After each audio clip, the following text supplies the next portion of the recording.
Olá! Obrigada pelo seu interesse em estar aqui no nosso canal Fonte de Águas Vivas, exclusivo para audiobooks.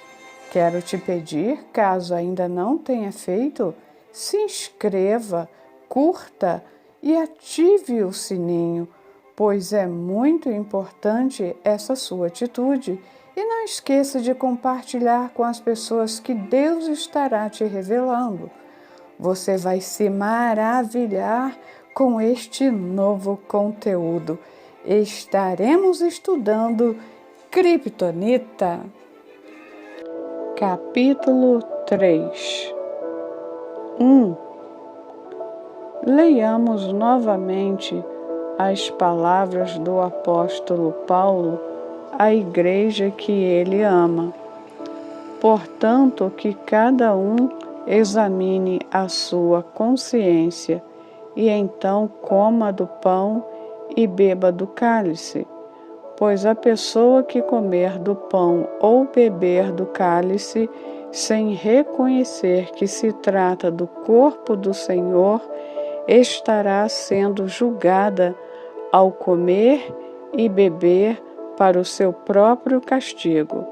É por isso que muitos de vocês estão doentes e fracos, e alguns já morreram. Se examinássemos primeiro a nossa consciência, nós não seríamos julgados pelo Senhor. 1 aos Coríntios, capítulo 11, versos 28 a 31. Neste capítulo, focaremos nas palavras de Paulo. Sem reconhecer que se trata do corpo do Senhor, há duas coisas de interesse imediato que quero destacar. Primeiro, ele não está falando a indivíduos, mas a todos daquela igreja que seria a comunidade de crentes na cidade de Corinto.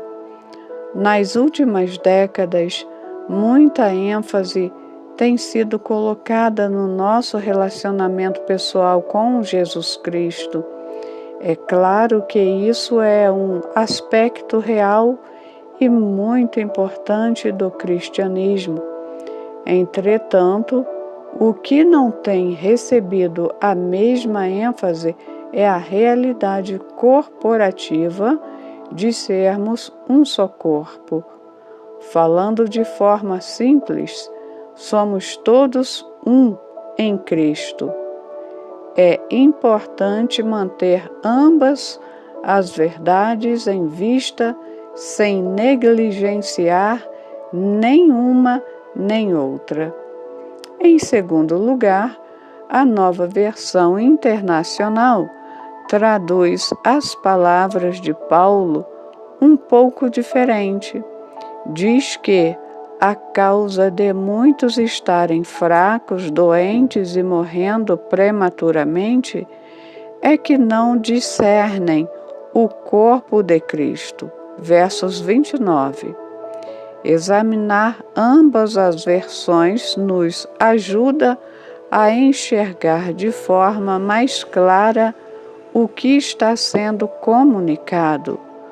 Para ter um entendimento melhor, temos que voltar um capítulo em 1 Coríntios, onde Paulo discute a libertação de Israel do Egito e seu tempo no deserto.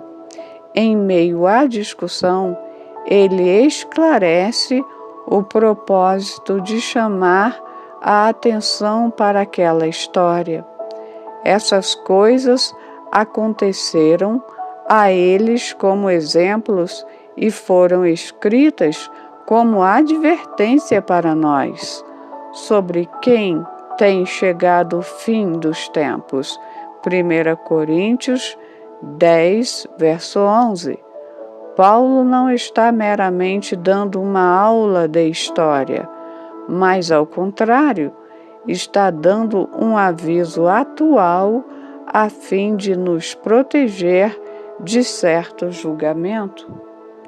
Ao discutir a experiência de Israel no deserto, o apóstolo inicia ilustrando o relacionamento de aliança que tinham com Deus.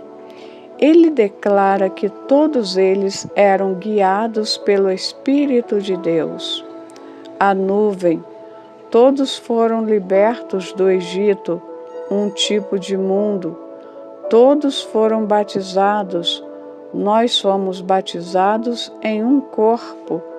Todos comiam a mesma comida espiritual e todos bebiam a mesma água espiritual, a palavra de Deus. A ênfase clara está na palavra todos. Depois ele resume dizendo que a rocha que viajava com eles era Cristo. O ponto dele é claro: eles eram um só corpo e todos eles pertenciam a um Deus que guarda aliança. Isso certamente tem correlação com quem nós somos como corpo de Cristo. Paulo, então, faz a seguinte declaração de partir o coração. Contudo, Deus não se agradou da maioria deles. Por isso, os seus corpos ficaram espalhados no deserto. Capítulo 10, verso 5. Deus nos ama profundamente, mais do que podemos compreender. A verdade é que não podemos fazer nada para que Ele nos ame mais nem menos. Dito isso, porém, é importante destacar que somos encarregados do quanto Ele se agrada de nós. É por isso que Paulo declara em outro versículo que temos o propósito de lhe agradar. 2 Coríntios 5:9. Esse deveria ser um propósito supremo para mim, você e todo crente. Por que aquelas pessoas do Antigo Testamento morreram fora das promessas que Deus lhe havia feito?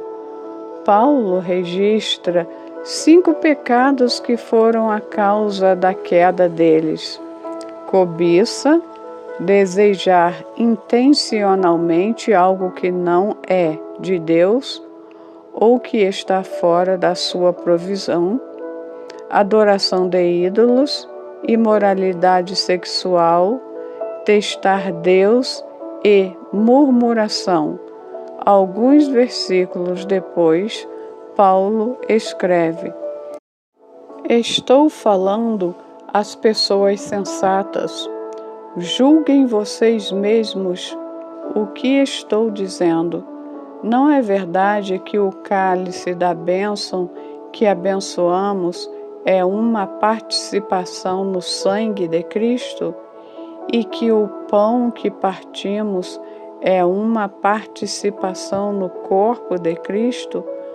Como há somente um pão, nós que somos muito, somos um só corpo, pois todos participamos de um único pão. Considerem o povo de Israel. Os que comem dos sacrifícios não participam do altar? 1 Coríntios, capítulo 10, versos 15 a 18. Então aqui Paulo, mais uma vez, discute a ceia do Senhor e nos mostra de forma mais clara ainda o problema específico que menciona em 1 Coríntios 11. Não discernir o corpo do Senhor, ele reconhece que nós somos muitos indivíduos diferentes e que cada um de nós tem um relacionamento pessoal com Deus, através de Jesus Cristo. Porém, em outro nível aos olhos de Deus, nós somos um. Este é o ponto focal do que Paulo está dizendo. Somos um corpo de Cristo. Somos unidos como Israel era.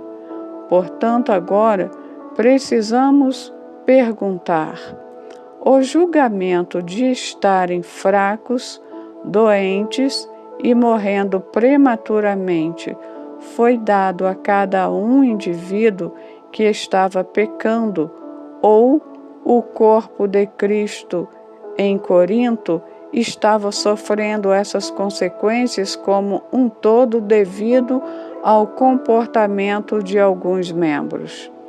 Não me entenda mal, mas quero enfatizar fortemente este ponto.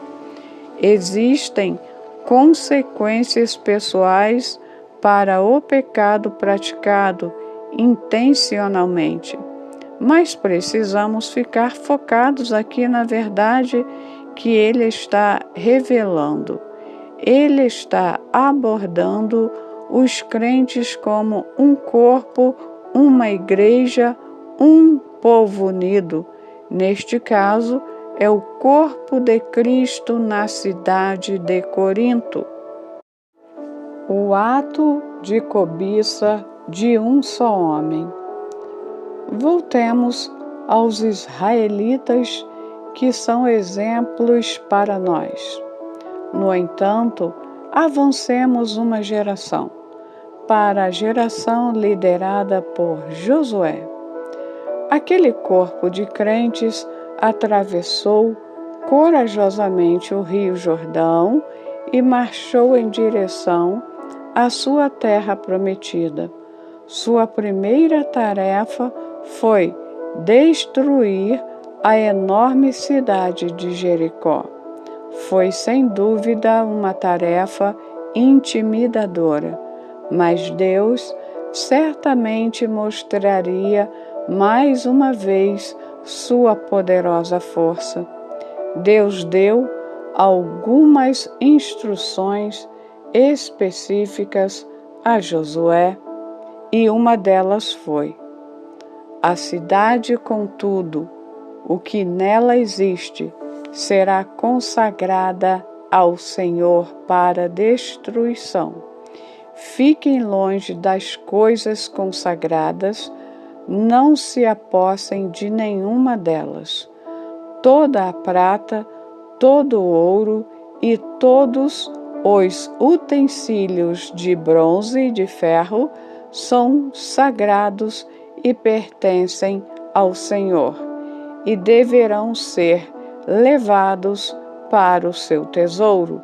Josué 6, versos 17 a 19. Todos os despojos de Jericó deveriam ser dedicados ao tesouro do Senhor. Eram exclusivamente dele, e nada deveria ser para ganho individual. O dia do ataque chegou e os israelitas foram invencíveis. Aniquilaram completamente com suas espadas tudo que havia na cidade: homens e mulheres, jovens e velhos, gado, cabras e jumentos. Depois queimaram a cidade e tudo nela, exceto o ouro, a prata, o bronze e o ferro, que foram guardados para o tesouro do Senhor. Incrivelmente, nenhum israelita foi morto nem ferido. Devemos lembrar que aquela era uma das cidades que a geração anterior havia espiado, levando a Moisés o seguinte relatório de inteligência: o povo que lá vive é poderoso, e as cidades são fortificadas e muito grandes. Números 13, verso 28. Agora foram os filhos crescidos daquela geração anterior que atacaram aquela cidade fortificada e a demoliram sem nenhuma perda. Israel foi sobrenaturalmente capacitado, porém, nós lemos: mas os israelitas foram infiéis com relação às coisas consagradas.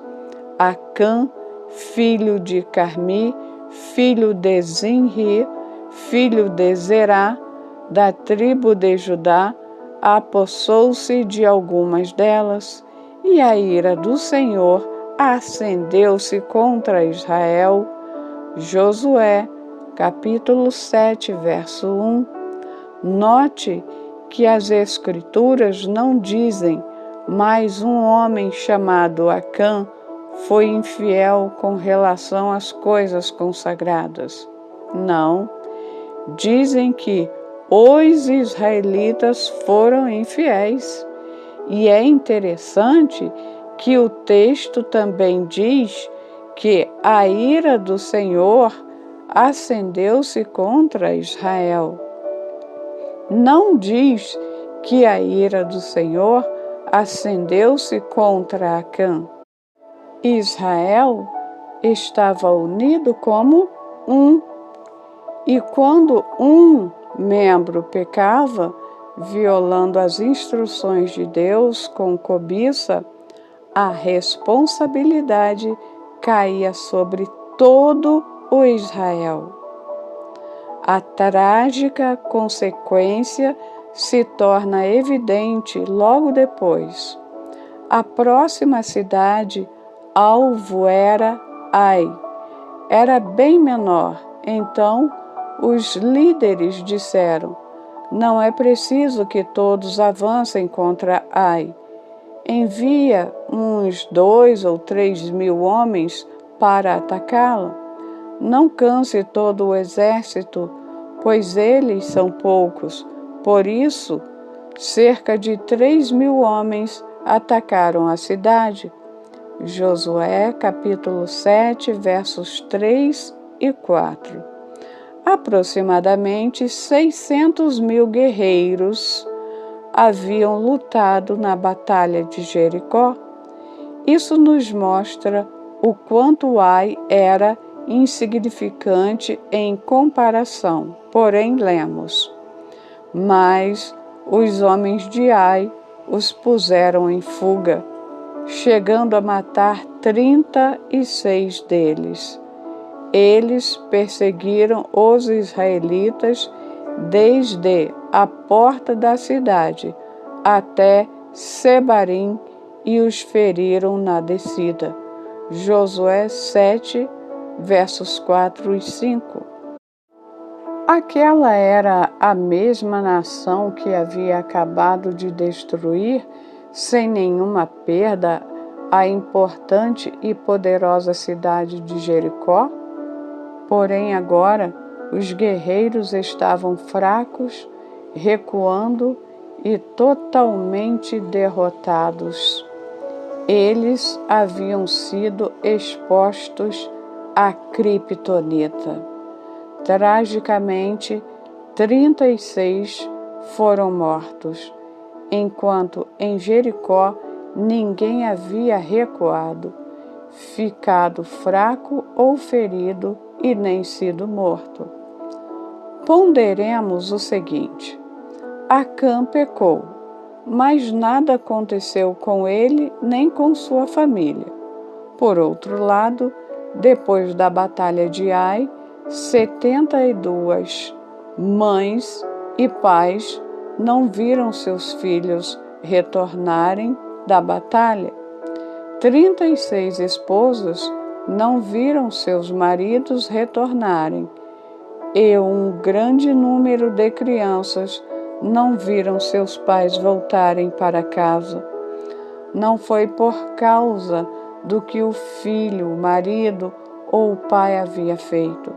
Eles não pecaram. Ao contrário, foi devido ao que outro homem de outra família havia feito. Agora Israel estava paralisado com medo. Josué e todos os líderes lançaram o rosto diante de Deus. Você consegue imaginar isso? Eles estavam confusos, desorientados e clamando: Ah, soberano Senhor, por que fizeste este povo atravessar o Jordão? Foi para nos entregar nas mãos dos amorreus e nos destruir? Josué 7, verso 7. Veja a resposta de Deus. Levante-se, porque você está aí prostrado. Israel pecou, violou a aliança que eu lhe ordenei. Josué, capítulo 7, 10 a 11. Deus não diz: há um homem dentre vocês que pecou. Não. Ele mais uma vez declara: Israel pecou. Ninguém sabia que Acã havia pecado. Ninguém havia feito parte da cobiça dele. Mesmo assim, o corpo inteiro sofreu por causa da criptonita espiritual. Josué descobre quem cometeu o pecado e confronta Acã, que responde: É verdade que pequei contra o Senhor, o Deus de Israel. O que fiz foi o seguinte: quando vi entre os despojos uma bela capa feita na Babilônia, 2,4 kg de prata e uma barra de ouro de 600 gramas, eu os cobicei e me apossei deles. Josué, capítulo 7, versos 20 e 21. Josué e os líderes lidaram rapidamente com a ofensa de Acã e, uma vez que resolveram, lemos que então o Senhor se afastou do fogo de sua ira. Josué, capítulo 7, versos 26. Um exemplo.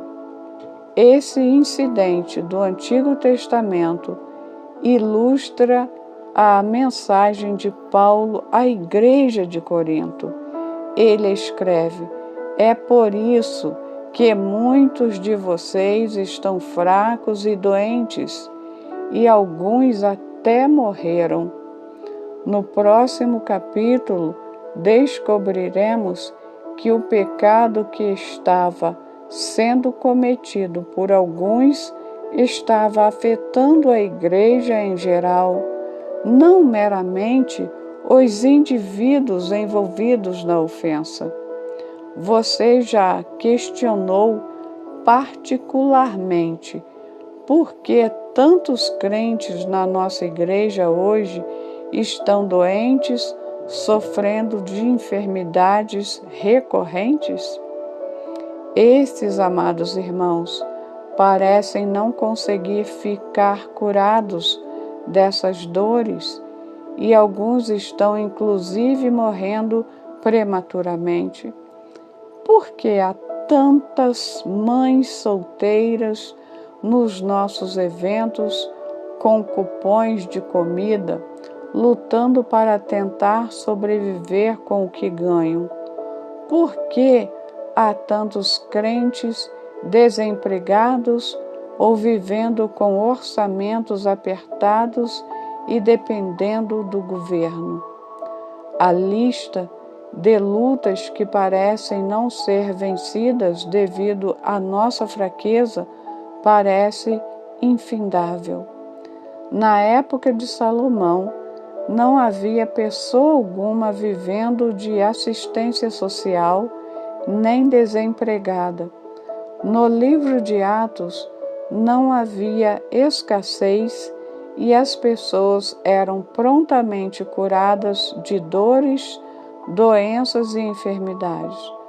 Por que não vemos isso hoje? Será que o pecado praticado por alguns está afetando a vida de muitos outros? Será que estamos vendo o que Israel viveu em Ai? Mais uma vez, é importante enfatizar que há consequências pessoais para o pecado praticado intencionalmente. Acã, por fim, sofreu julgamento, mas Israel, como um todo, também foi vítima da criptonita espiritual do pecado dele. A minha esperança é que, à medida que continuamos essa investigação, a nossa consciência de que somos parte de um corpo cresça tão forte quanto nosso relacionamento individual com Jesus, e que você perceba que as suas ações como membro pode trazer tanto bênçãos como consequências às outras partes do corpo. Antes de concluir, quero novamente enfatizar que lidar com verdades libertadoras pode parecer algo negativo muitas vezes, e o pensamento de por que tocar nesse assunto pode facilmente se instalar. Porém, no final, quando a verdade é revelada, ela liberta e traz liberdade para onde antes havia impedimentos. Entre em ação. Nas palavras de Jesus, e conhecerão a verdade, e a verdade os libertará, João 8:32, talvez você tenha assistido ao filme Gladiador e lembra-se de ouvir o general Máximos gritar: permaneçam unidos como um só, e viu as vitórias que aquela estratégia causou. Não é segredo que a estratégia militar mais eficaz é dividir e conquistar. Jesus sabia disso muito bem e ensinou que uma casa dividida contra si mesma não pode subsistir. Ver Mateus 12:25. Quando o corpo de Cristo está dividido em sua lealdade a Cristo, fica enfraquecido como um todo. Isso significa que uma das maiores coisas que você pode fazer para o impacto da Igreja no mundo é viver a sua própria vida completamente devota à causa de Jesus. Isso significa dedicar todas as suas atividades regulares e diárias a Deus como forma de adoração. Deus quer a sua vida por completo, não apenas as suas manhãs de domingo. Se você não estiver vivendo toda a sua vida, trabalho, família, hobbies, etc., como adoração a Deus, arrependa-se hoje, peça que Jesus lhe dê a visão de como deve ser um estilo de vida de adoração no seu dia a dia.